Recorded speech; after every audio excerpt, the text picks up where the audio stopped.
Yes, I did shave my head. My name is Blair, and this is my story. I definitely knew God was real, and I knew that he was in my life. I just didn't know what it meant to live for him. I didn't know what it meant to choose to give my life to him. When I was 2 years old, my dad passed away, and so I was raised by just my mom. So it was me, my mom, and my brother. He was 7 years older than me.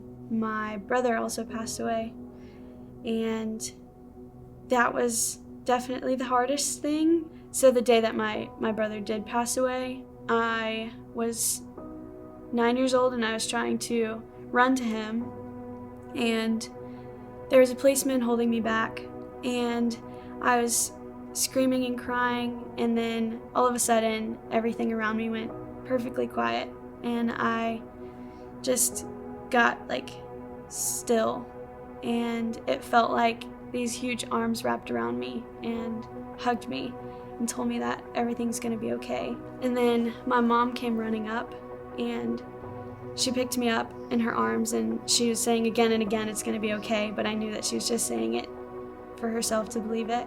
And so I told her to stop and look at me, and I said, it is gonna be okay.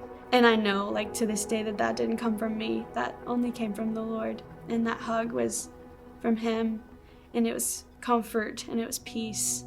And after my brother's death, my mom fell back into a really heavy drinking cycle.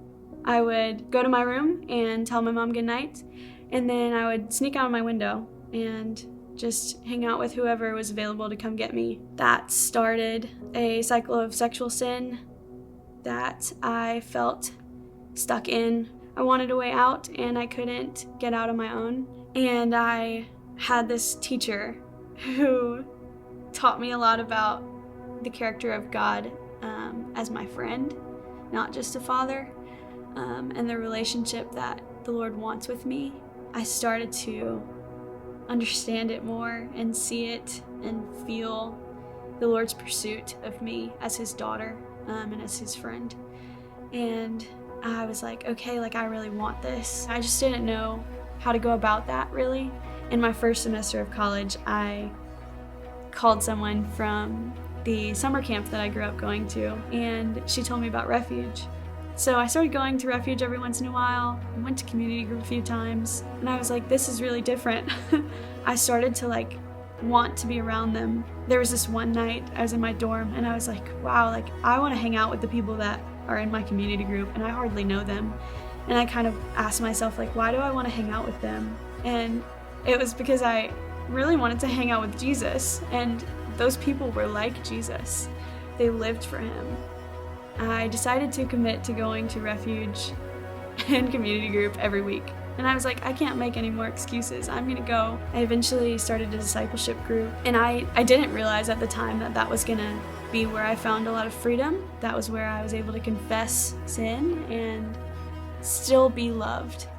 And the girls that I was in that group with loved me like Christ loves me, and I had never felt that kind of love before. And so I have just been chasing the Lord every single day since then. And the Word really is what sustains me.